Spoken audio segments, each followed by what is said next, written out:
Hello, thank you for joining the Thursday edition of Journalist Hangout. I am Veronica Dani-Boy. I'd like to invite you to another special edition of the program on May the 29th, 2017, as we do a midterm appraisal of President Muhammadu Buhari's government. Venue is our studio at 1 Continental Way of CMT Road, K2. Time is 4 p.m. To hang out with us on that day, sending your name, phone number, and location to Journalist Hangout at tvcnews.tv or 0803 264 5899.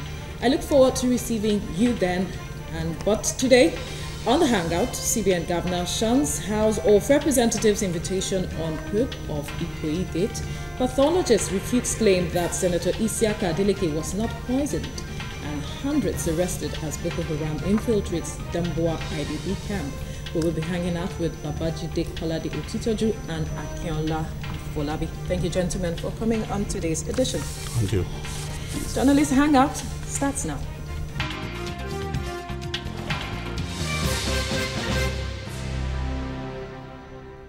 So today, the governor of the Central Bank of Nigeria, Godwin Emefiele, has refused to appear before the House of Representatives to testify in the ongoing investigation into the $43.4 million, that's about 13 billion naira, recovered by the Economic and Financial Crimes Commission, EFCC, from an apartment at Osborne Towers, Ikoyi, Lagos.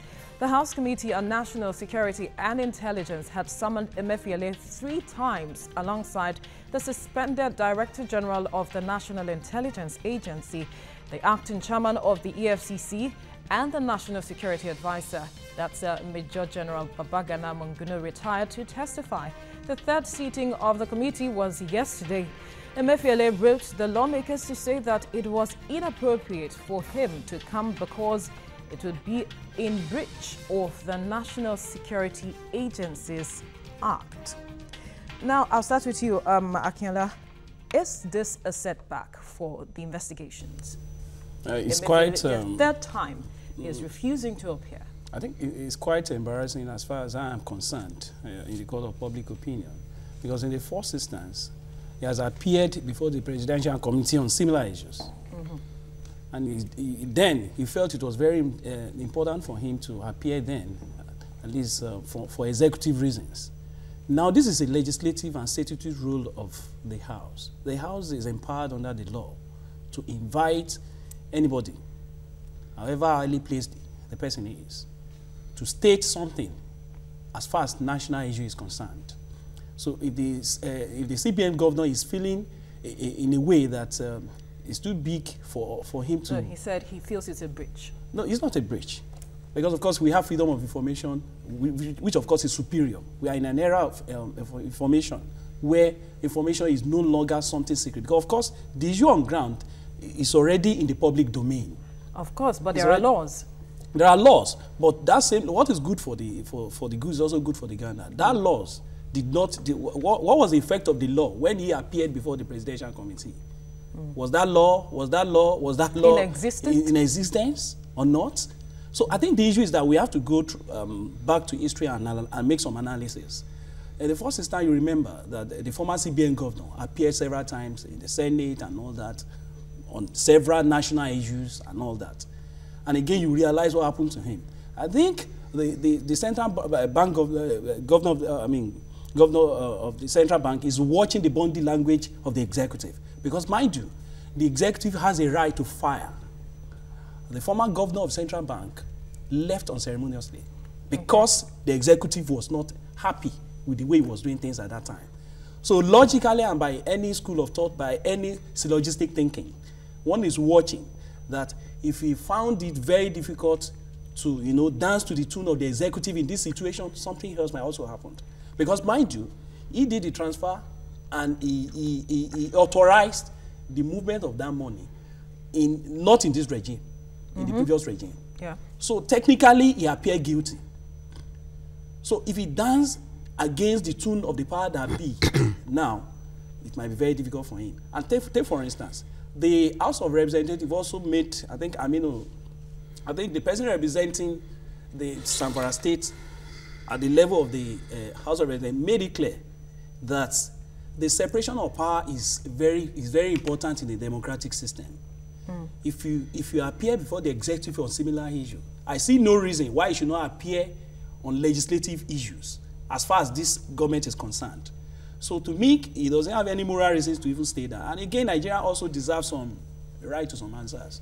For the sake of clarification and defense of the rule of law, he must appear. So invariably, you feel he's afraid of the he's afraid of the executive. Of the executive. That was why he went before the panel. Because again, that is clear. And again, the House is even alleging. So you understand. So that is very clear to anybody because we know what happened to the former CBN governor. The former CBN governor was not fired by the House. He was fired by the executive. So the politics behind that is very clear to all Nigerians. Let's come to Jide now. Do you share the same sentiment as Akin here? No. Okay, shoot. You see, you need to look at this situation dispassionately. Now, if he should go before the House of Reps, cameras will be taken to the floor, and he could say some things that could actually endanger national security. There is nowhere in the world where covert operations are carried out and the whole world is let into the details of those covert operations. Some of the covert operations going on right now, how to do even with Boko Haram. How do you reach some of their commanders? How do you identify where they are? How do you locate and take these guys out? How much do you need to spend to actually source information and act decisively on this threat to our nation?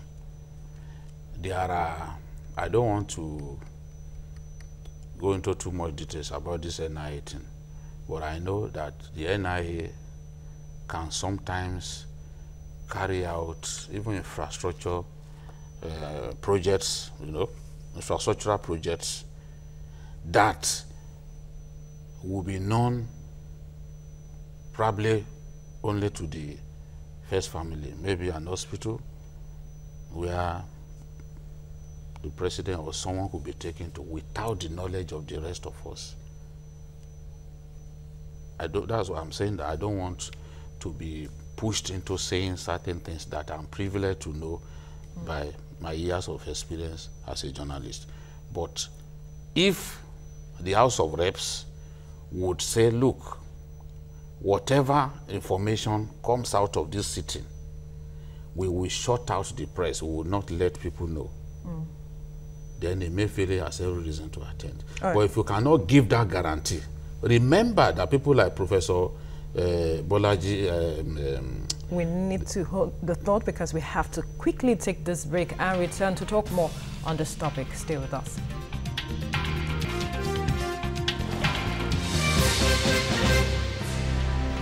You're watching Journalists Hangout, and we're looking at CBN Governor shunning House of Representatives probe of Ikoyi Gate. And before we went on break, Jide was talking about what grounds the CBN Governor could appear before the House of Reps. Yeah, we can say, if he actually faced the Osinbajo panel. But he faced the Osinbajo panel in camera. It was not made public. Their sitting was, they shut out their sitting to the rest of us. Go to the House of Reps to face a panel. There are so many people who will be there. The lawmakers, journalists, people who have come even merely to observe. And they are saying that these issues are security related. Remember that even Professor Bolaji, Professor, what's his name? Bolaji Akinyemi has warned Nigeria that, look, in the process of investigating this whole matter, that we could actually endanger the security of our nation. That the guys being investigated must not be pushed to the point of saying certain things that will hurt our national security. So that to that extent, it was convenient for the CBN governor to cite the National Security Agencies Act to say, look, I'm not supposed to go this far because journalists will be there to ask him questions, you know, and we are duty bound to report what we have seen. But in the case of the inquisition by the vice president, nobody was there. It was a secret affair, and they are going to present their report later on. Sorry, but it seems the House of Rep is not buying this because they're saying it seems he doesn't understand the principle of separation of powers. And there could be separation of powers, but separation of powers have to be done even with common sense. We are talking about national security now.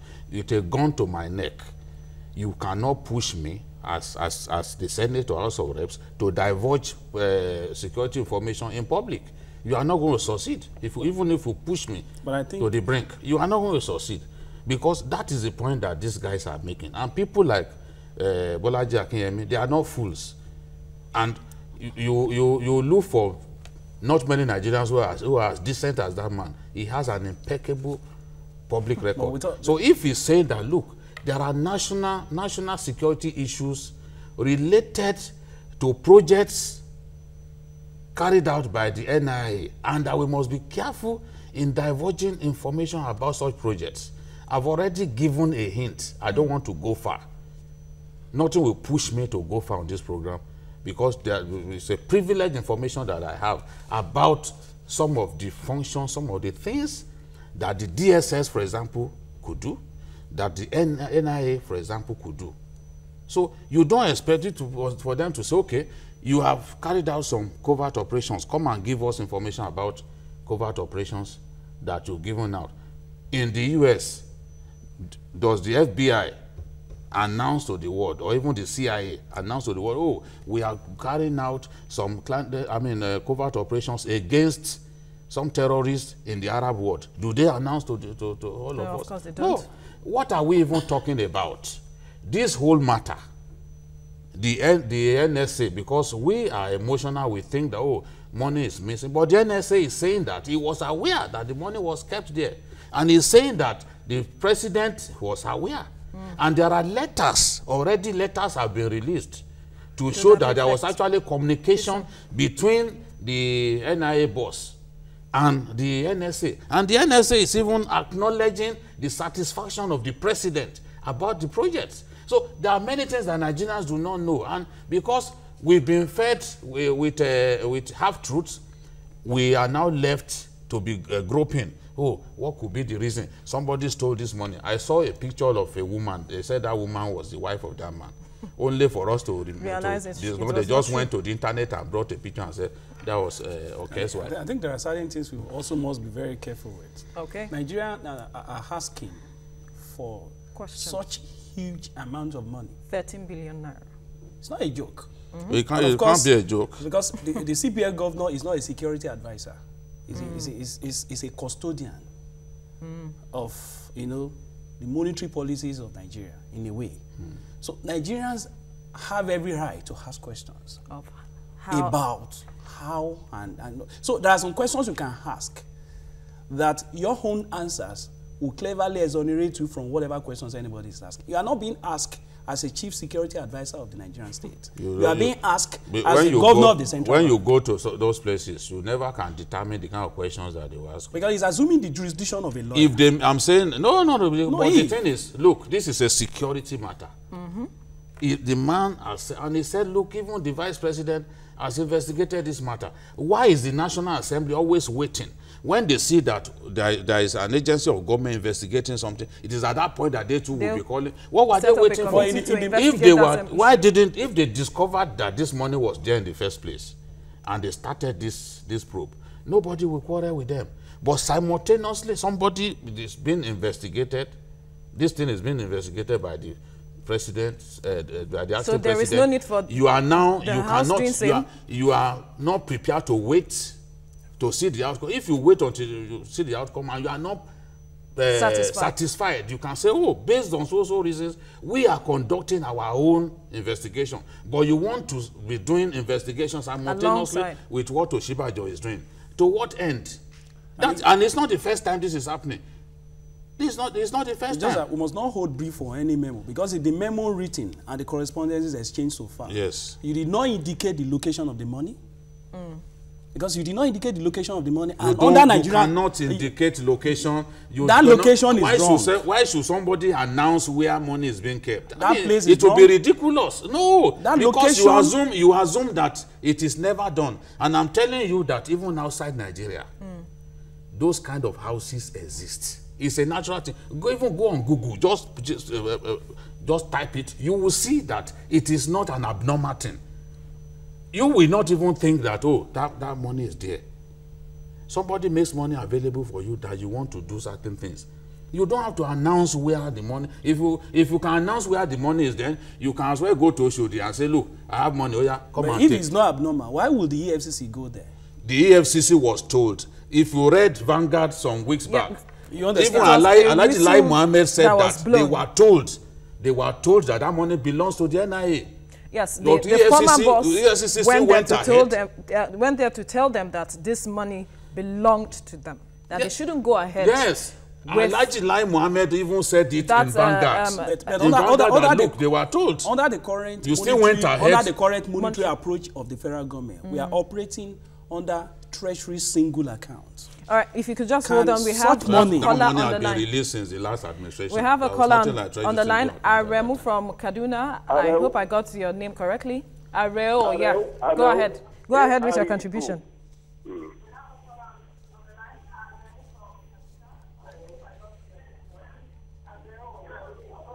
Hello? We can hear you. Go ahead. Okay, I just want to contribute to the debate. It looks as if the government is fooling us.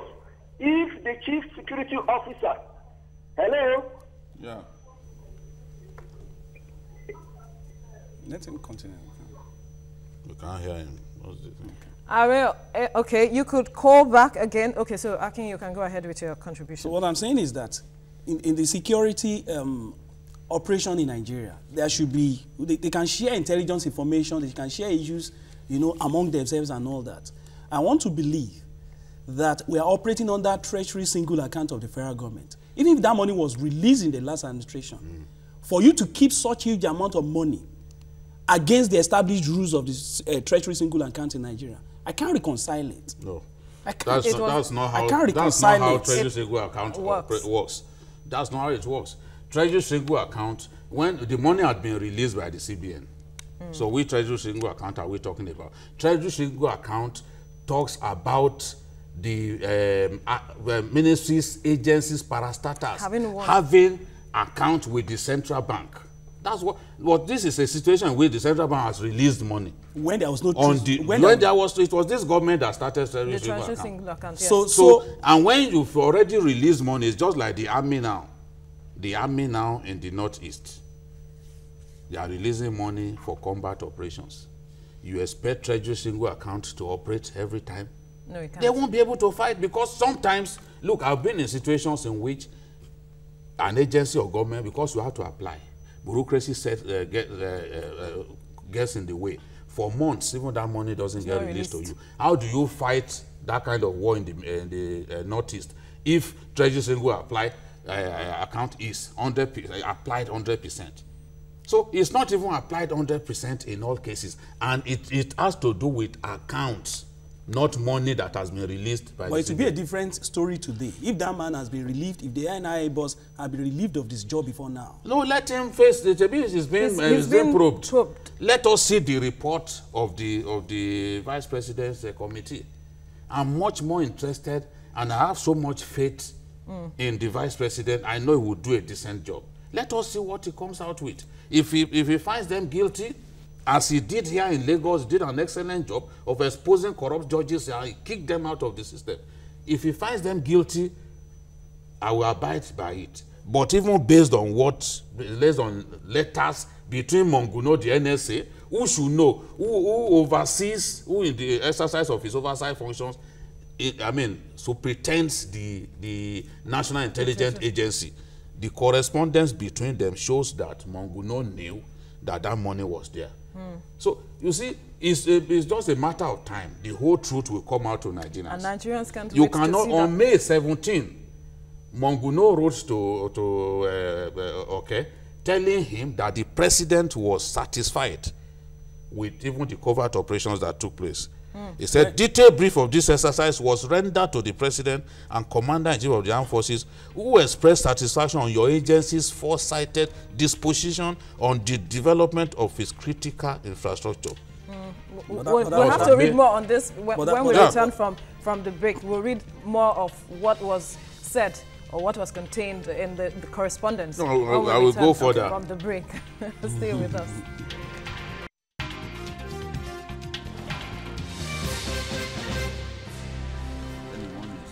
You're still watching Journalist Hangout. Before we went on break, you were reading the correspondence for us, Judy. So I think you might want to go ahead with that. Now, the National Security Advisor was talking about the covert operations for which the sum of $289 million was released by the last administration. And he was saying that the president was happy with what they did with the money. So the NSA, the National Security Advisor, is aware that that money was there. Because these are letters that he wrote. And he set up a 3-man committee led by Brigadier General Adeleke Famadewa, who is of the military intelligence, that went around to look at some of those projects.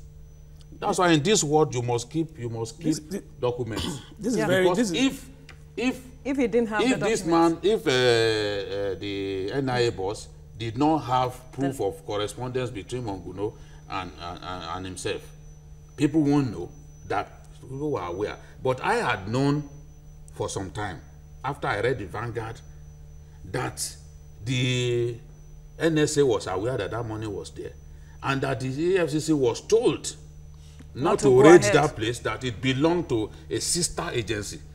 We've talked about the need for synergy between the security agencies. the synergy has There is no need if you've been told that that money belongs to so. My suspicion is that Magu didn't believe the story and he decided to go on.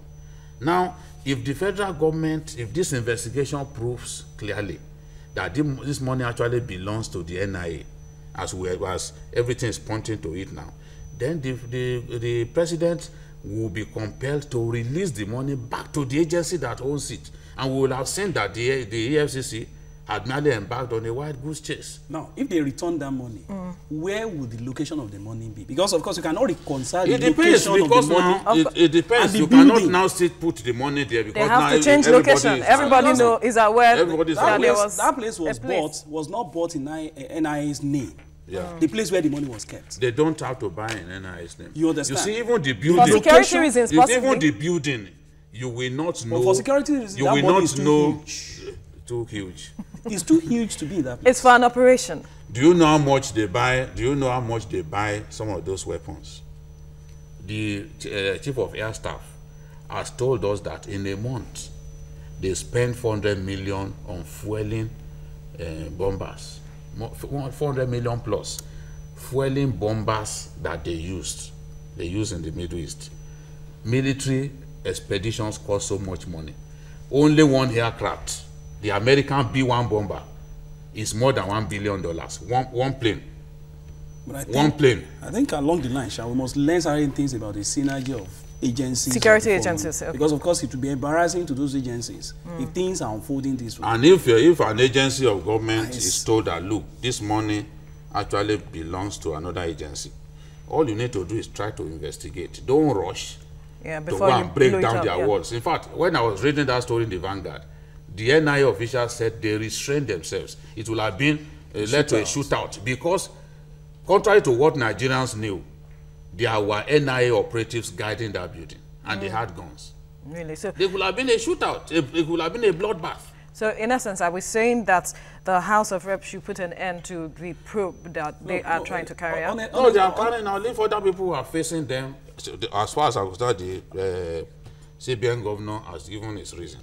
For me, I would prefer that they wait until this the Oshibajo panel report is released, and they must give guarantees that the session will be in a closed door. I'm not against him facing them.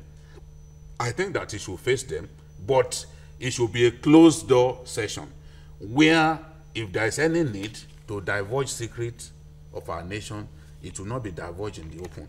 That's what Professor Ajibola is saying. Right. I have the Ajibola is saying to move on. See what Ajibola said. He said, let me see. He said, the report of the probe of the National Intelligence Agency must not be made public for security reasons. He said it. But it's just that then Nigerians want to know. We must respect democracy. Because we are not in a military. It's not democracy. Does not mean you should divulge everything. sensitive information. Not everything. No country does it. Not everything. Until the Americans went to Pakistan, breach another country's security to go and kill Osama bin Laden. You never knew they were planning. All right. And they were planning for months. They knew it was there. They were waiting. Every day they were watching it. Just that this probe must do justice to the issue on ground. Because if Nigerians are not satisfied, we have a right to appeal. Appeal to which court? To the Court of Public Opinion. Okay. All right, moving on. The death of the first civilian governor of Osun State, Adeleke, has been linked to excessive dose of analgesics, sedatives, and alcohol.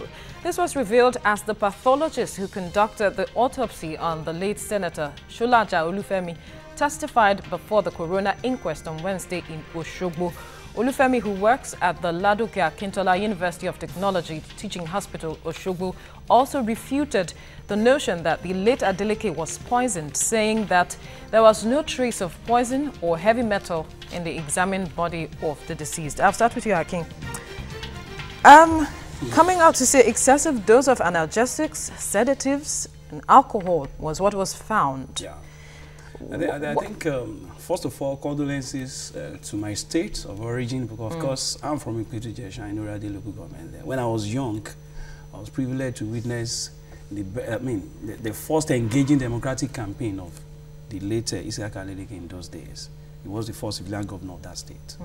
I think it's a very shocking news for anybody to... But I think I must address certain things. Of course, from the report so far, even the deputy governor of Osun State has even waived immunity to appear before this coroner, that at least they were together in the function on Saturday before he died, that he even heard and all that. Of course, to establish the level of truth about the matter. Saying he wasn't poisoned, yeah? That from the report so far, it shows that there was no poison and all that. But my worry is, for a nurse, one Mr. Alfred Adeleke, who administered such treatment on the Senator of the Federal Republic of Nigeria, who was put before a coroner witness box, who could not even speak English language, is a slap on the face of Nigerian Senate and Nigerian society. And I think, as a matter of urgency, I am recommending that they should initiate a bill straight away for life imprisonment for people that are not qualified to, because of course in medical field, biopsy is very important. Of course you must conduct, at least the medical history of a patient is very important before you even administer such treatment. And again, I'm surprised that for the standard and status of the likes of the late senator, not have even had a personal physician in the first instance to treat him is somehow very funny. If it were to be emergency case, because we were told that it wasn't as severe as a situation where he was, maybe if he was rushed on emergency without treatment, and maybe you're getting to the hospital after a several battle by the team of medical doctors, he could not make it, a different thing. But the deed has already been done at home by one nurse, Alfred Adeleke, who applied all those things on the late senator. It was established that there were alcohol, so much alcohol, by the toxicologist in the report in the system and all that. And I think again... All right, if you could just hold the thought, we have a caller on the line. Okay. Peter from Taraba, are you there?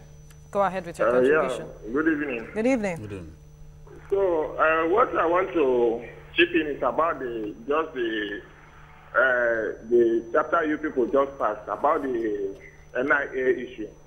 Well, as for me, I believe Nigerians will not be satisfied with the area that the money is incited. It's a residential building.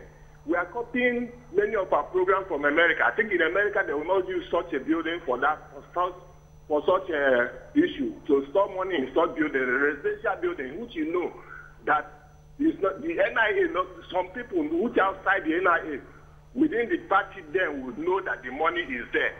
You know, in such covert operation, we copy from America, but our own some programs which are not supposed to be in covert operation, but for the sake of fraud, will be included. Though unlike Liberia issue when the woman president in Liberia was installed, it's from such covert operation, I believe that program was there because in Nigeria were involved, and in America that such program they install in some countries they install president and for their own benefit to run their, but our own I don't really know. I don't think Nigeria is there are many questions that the answers will not be given. All right, Peter. Thank you for your contribution. As I was saying, Analgin, which was outlawed during the era of the late... About 10 years ago? Even during the era of the late Professor Dora Akuyele, was administered on the Senator of the Federal Republic of Nigeria. And I think I want to subscribe to the Massey School of Thought in journalism, because of course, you know, in reporting, the prominence forms the media headlines. If the likes of the late Senator Adeleke was not a well-known Nigerian, I'm sure so many Nigerians are dying this way. You understand? So if it's not a very important person, this issue will not have been reported. But I think the Nigerian society must wake up to address this very issue. For somebody who did not even understand the history of a patient to have administered such, heavy dosage on him is a serious blow on the Nigerian society. And I think we must not even politicize this. I appreciate the effort of the Osun State government in trying to establish some level of what I feel is civilized in normal standard. In any civilized society, this kind of investigation is normal. Of course, before history, we need to settle some things. It's very normal. You understand? All right, let's take a break and return to talk more on this topic. Stay with us.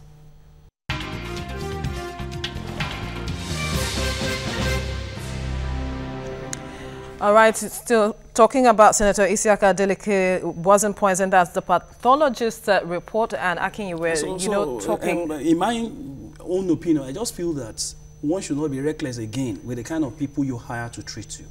I remember then, when I was growing up, everybody knows the then Dr. Refalomo. He happened to be a personal physician of the late M.K. Wabiola. So when your life should not be, should be taken seriously, especially when it has to do with health. It's just my appeal to Nigerians. And again, my condolences to the bereaved family. Osun State must go. Jide, what do you make of this report? You see, I can understand the frustration of the Adeleke family. Because they are not accepting this at all. They are not happy at this time. But really, I think that they need to look at what is happening, look at the revelations coming out of that coroner's inquest, and just accept that mistakes were made, and they should stop thinking that maybe Ogbeni Rauf Aregbesola or some other person must have been responsible for this, for Adeleke's death. I was shocked to hear that this was the kind of person actually treating Adeleke. Can speak English. They asked him, maybe you forget even not being able to speak English. They asked him that when you got to Adeleke, because he appeared today, they asked him, when you got to Adeleke, did you ask him what drugs he had taken? You didn't ask. You just proceeded to give him injection. Straight away. They asked him whether he knew that Adeleke was into alcohol, and he said yes, that he was actually smoking and drinking, that he was the one who advised him to quit smoking and drinking. But he quit smoking or continued to drink Saint Remy and all that. He was going into details. Drinking Saint Remy, you know, spirits and all that. They also asked him, were you now aware that Analgin had been banned? And this funny character said, well, it is what he wants me to give him that I administer. Jesus Christ. That he insists that I should give him thing. I just go there, I just give him the injection. And he also claimed that it's Adeleke who actually buys those things. He gets those drugs by himself. All he just needs to do is just come and administer. Because I was wondering where he could have gotten this person had no business treating anybody. In the first instance. He had no business even being a veterinary doctor. Honestly. No business giving injections to animals. Talk less of human beings. Talk less of a distinguished senator of the Federal Republic. That's the guy. You know, this picture was taken today. So if you he could not even explain his schedule of duty. You know, when they ask you, Veronica, what do you do, this and that, you should be able to explain that, okay, I work at TVC, this is what I do. My everyday life at TVC is like this. He couldn't even explain his schedule of duty. We're just rambling, you can't speak English. Although occasionally we'll drop some English words that will actually even make some people question whether in truth he cannot speak English. So this thing is messy. It's a scandal. It's a scandal. We can't bring back the man who is dead. The only thing is that we can learn from what has happened. Alcohol and certain drugs do not go together. Every sensible medical doctor or healthcare practitioner that's putting them together now knows that people may not actually be trained as doctors, but they will be able to dispense what's it called, because even in the north and other places they train some people so that they can provide basic healthcare. You know? But this kind of fellow, as I said earlier, is a disgrace. He had no business treating anybody. Honestly. All right, we have John Paul calling from Enugu. John Paul, are you there? Yeah, I'm there. Go ahead with your contribution. Yeah, let me first of all thank DJ for his straightforwardness in all the answers he gives to all these discussions. I've been following journalist Hangout for a while. Thank you, DJ. Let me go, first of all, let me say something on the issue of the first topic about the NIA. I think, my name is John Paul, not Paul. John Paul. I think, there's some the point Jide made. He said something of NIA, not everybody knowing about the operation. That is fantastic, that is good. Not every person in all the agents will actually know what is happening when it's concerned NIA.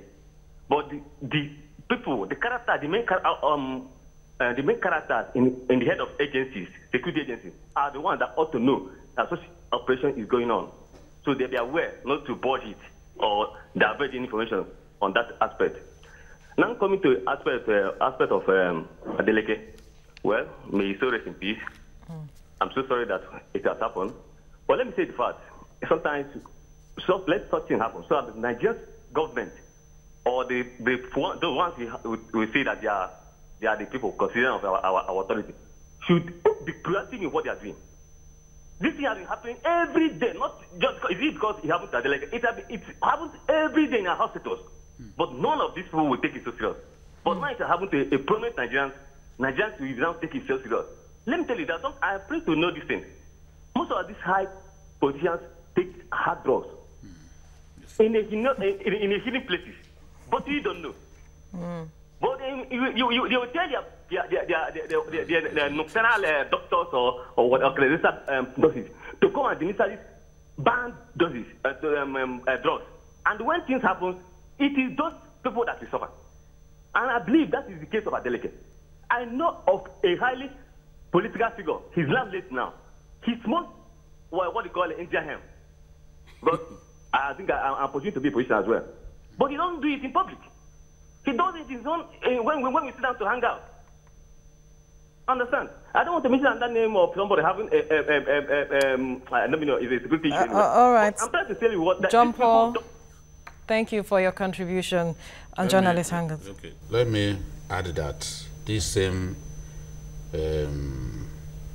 excuse of a doctor said that some time ago, Adeleke's sister quarreled with him in his presence that, why are you using this kind of person as your physician? But Adeleke told him, no, it was your business, you don't get involved. So for him to come and confess that even Adeleke's sister is aware, did not think that he was worthy of being the physician to his brother. He admitted that the woman expressed concern that why should it be this kind of fellow that you are using? For us so now painkillers, we know that if you take overdose of painkillers, it can actually knock you out. Yeah, of course. It will give you a heart attack. So then, he was in his 60s already, not quite young. Not quite young. So the guy, his case is similar to the guy who put Michael Jackson, yes, medical doctor, who was administering those painkillers every time. It got so bad that even this drug that they used to put people to sleep when they want to do surgery, he was administering it on Michael Jackson, because Michael Jackson's back was paining so much that he was finding it difficult to sleep.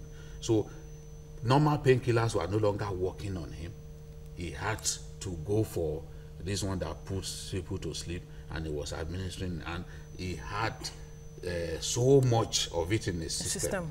You know, eventually Michael Jackson gave up. They put him on trial. So this guy, there's no other place for him to be but inside the jail. He caused what has happened. You have no reason to do what you have done, but in any case, he had no, he's not a certified doctor. But so, if his sister is aware of this, his family is saying that threatening... But I think the issue again is that the family must also understand one thing, that this is a senator of the Federal Republic of Nigeria. He's not representing the family. He's representing even the state. He was once a governor of that state. The issue at hand goes beyond private affairs.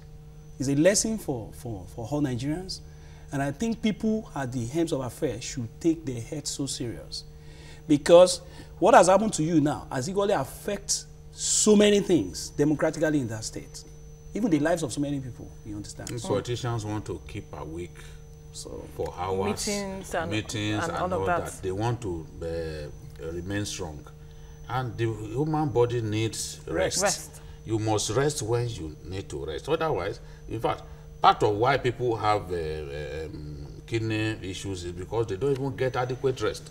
So too much painkillers. Yes, and too much, even this alcohol.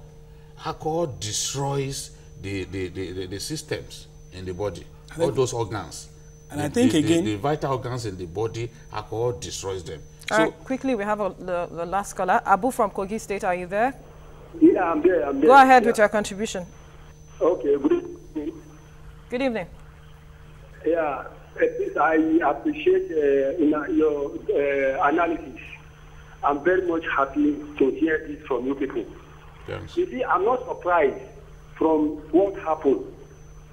You see, all these our executive members in this country, yes, the way they are behaving is not a surprise to me. Almost all of them, they are under drug influence. They are under drug influence because if they are really with their senses, to my understanding and my own psychological view, they must be compassionate to people, for those of us in this country that elected them into that position. Because they are not talking, they are not coordinated in terms of psychological balances. They are not. With this, we teach them the lesson to learn. All right, Abu, thank you for your contribution, gentlemen. Quickly, we need to wrap up. So, your take, final take on this, Aki. My final take on this is just that I think the Nigerian Senate, this is a start to them. So instead of fighting over things that are not necessary, this is a call to duty. A bill must be passed, at least even if not for anything at all, in respect of the late Senator Adeleke, that professionalism must be certified in modern medicine. But this was an individual's decision. No, but he's a senator of the Federal Republic of Nigeria. He's not a senator in his own private capacity. He's representing us. Okay. So we need to be more concerned. Well, we have laws. The problem is enforcing our laws. The guy who injected this man to death knew that it was wrong of him to even practice without the requisite qualifications. But we have quacks all over the place. And it's a shame that big people in society abuse drugs. We've been campaigning that drugs will not be abused. But big people in our society, as we have seen from the revelations coming out, that they abuse drugs. So the truth is, Adeleke was not poisoned. That has been affirmed.